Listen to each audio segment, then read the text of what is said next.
അജ്ഞാത phone call വഴിത്തിരിവായി. Pathanamthitta Kumbanad പൊന്നമ്മയുടെ മരണം കൊലപാതകമെന്ന് police കണ്ടെത്തി. ട്വിസ്റ്റുകൾക്കൊടുവിൽ കൊലപാതക കേസിൽ മകനും മകന്റെ പെൺ സുഹൃത്തും അറസ്റ്റിലായി.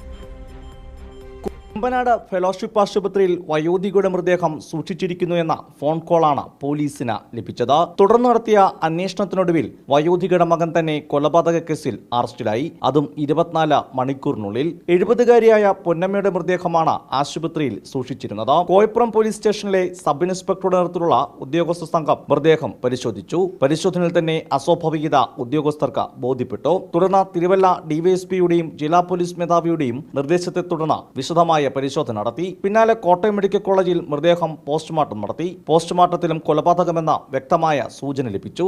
ഇതോടെ മകൻ ടിജോയും പെൺസുഹൃത്ത് റിൻസിയെയും പോലീസ് വിശദമായി ചോദ്യം ചെയ്തു. ചോദ്യം ചെയ്യലിൽ ഇരുവരും കുറ്റം സമ്മതിച്ചു.